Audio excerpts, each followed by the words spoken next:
What is up, everyone? Welcome back to Sports with Warbs. This is the first hockey video on the channel. Finally, we are getting hockey back. I was gonna wait until the official NHL announcement about this video, or to make this video, kind of just giving a couple points on the divisions, saying what's going on, what's the future plans. But everything's coming out. It's coming out hot. I don't know when the NHL is going to officially announce, but it is looking closer and closer. It's pretty much confirmed that January 13th will be the day hockey comes back. So, I kind of just wanted to get this video out here talking about a few things. So, basically, to start, the NHL will return on January 13th. In some capacity. We're not sure exactly all the logistics yet. That's kind of what's being worked on right now, which was holding up the announcement, I presume. February 5th for the AHL, so that'll come a little bit later, get a few extra weeks of preparation in there. And I think they said they were looking at an AHL Canadian division as well to go along with the NHL one. Exciting news. I mean, we're finally getting hockey. It's here. The NBA starts the 22nd of December, so they beat the NHL by a couple of weeks, which is, I think it's fine. There's different things that go into each league and different things that matter to people more. I mean, I know LeBron wanted to extend it kind of like the NHL has done. But yeah, so they'll be back a couple weeks after the NBA, and we'll have the NBA and the NHL running. So yeah, 56 game schedule is what is reported, which is pretty good, honestly. I kind of want to give my thoughts on this. The fact that the NHL was able to get 56 games, I mean, there's been talks as low as 40. I mean, as high as a full season. Obviously, those went out the window pretty quick when the Stanley Cup wrapped up so late. But to get 56 games, you could play half a season and they could play a full playoffs. Probably not like the play-in rounds. I don't assume that will be happening. I assume they'll just kind of run it like a full NHL season.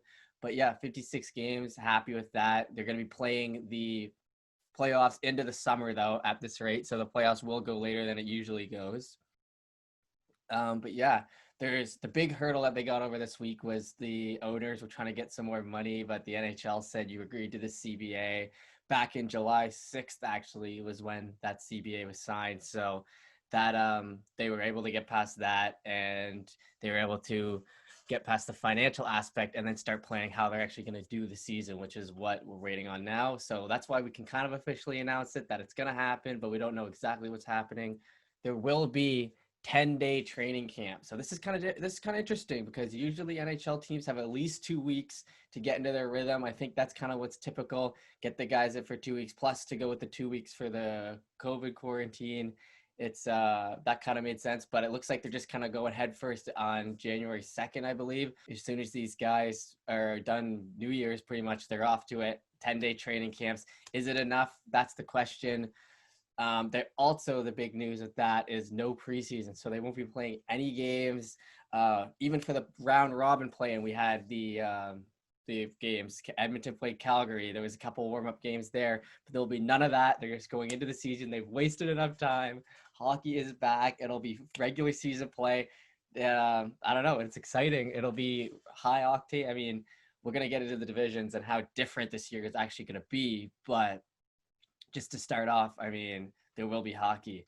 But yeah, so getting into the divisions, Bettman says the Canadian division is probable. Me and John have talked about this on the podcast with Mitch a lot over the summer. I mean, we ran a podcast with like 10 shows when there was no hockey going on. We managed to fill it. So that was exciting, a Hot Take Hockey podcast, but we're still doing that. But we did mention that we talked a lot about the Canadian divisions. If you want to see kind of our in-depth looks on the Canadian divisions and the other possible divisions, all those episodes are online, so I can show you that, link it in the description.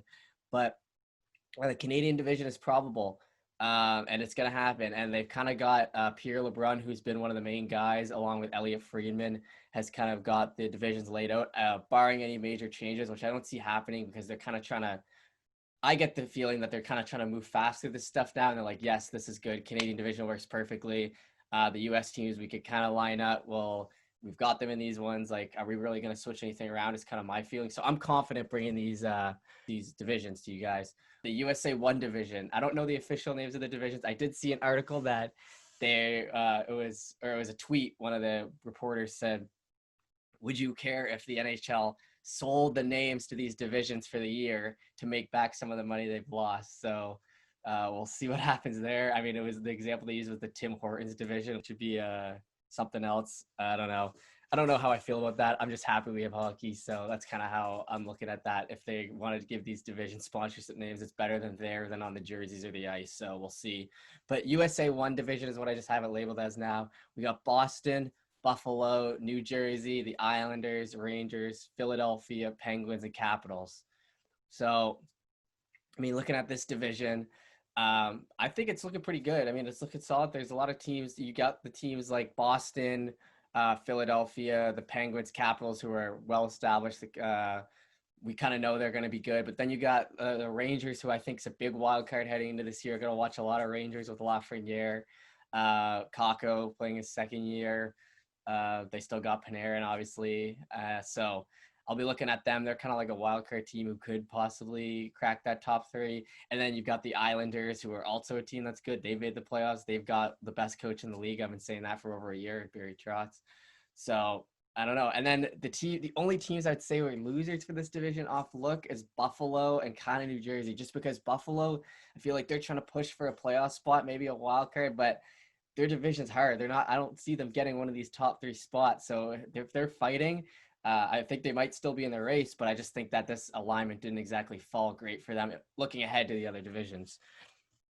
So yeah, and then right under it here, we got the USA Division 2, which of course could be named something else if things go that way.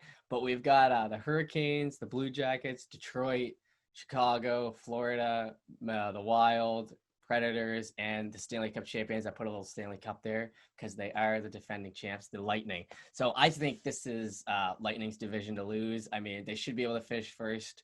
They're still a powerhouse. They've had the cap problems. They've had to kind of work around that, but they are the defending champs. You got to give them their respect. But yeah, there's definitely opportunities for playoff spots here. I mean, Columbus, they've shocked the past few years. The Predators had that good run. How good are they? So the Panthers, I mean, the Panthers got some really good players too. Carolina, they've been in the playoffs. They've made it far. They've got all those good forwards and D and everything around the team. So I don't know. This division is kind of wide open. I see Tampa taking it, but under that, we'll see what kind of happens.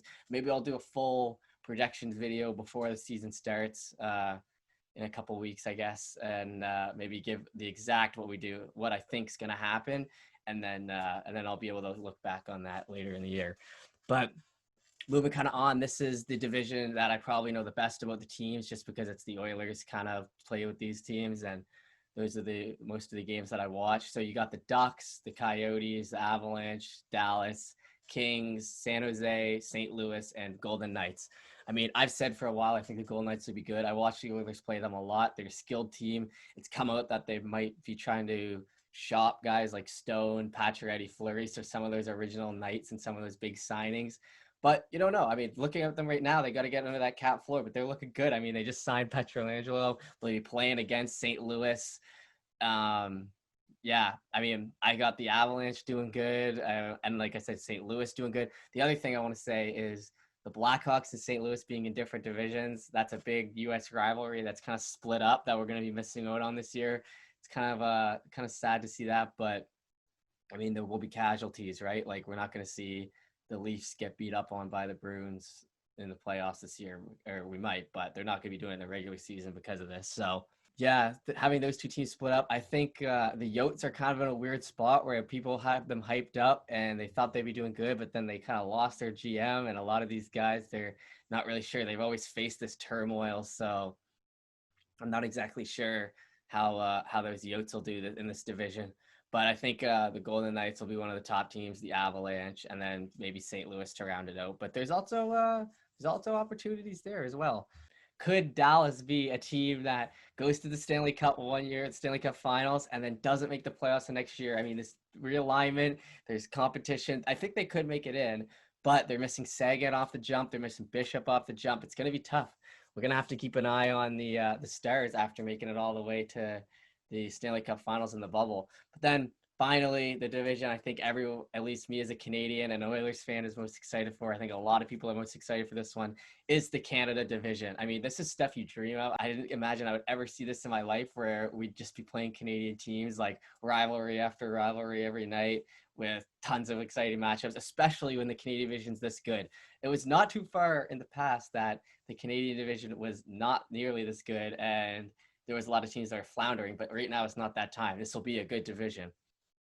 I mean, all teams aside from Ottawa, I think, are kind of pushing for a spot and have to have big years this year. Maybe not the Canucks; they kind of proved themselves last year, so they might be a little more understandable. But the Oilers, they need to have a good year after getting bounced by Chicago.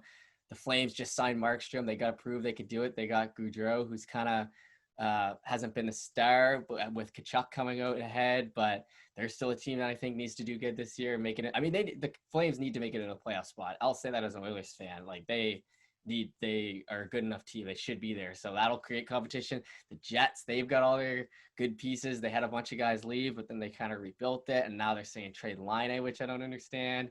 Then they got, like I said, the Canucks. And then obviously the Leafs, which could arguably be the best team in the Canadian division, as much as I hate to say it. And then the Habs, who also have Claude Julien saying we need to make the playoffs.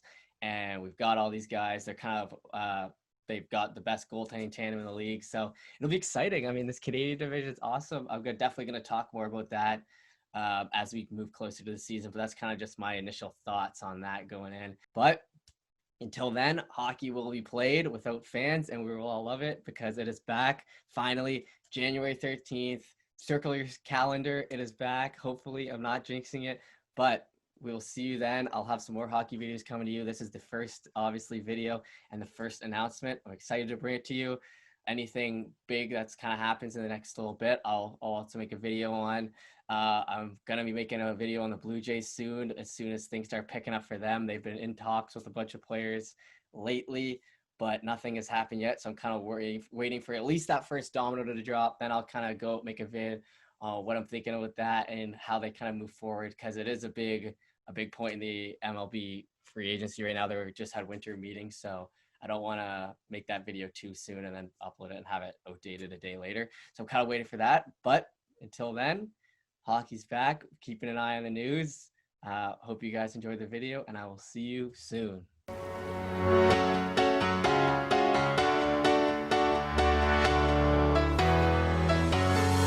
Well, there's a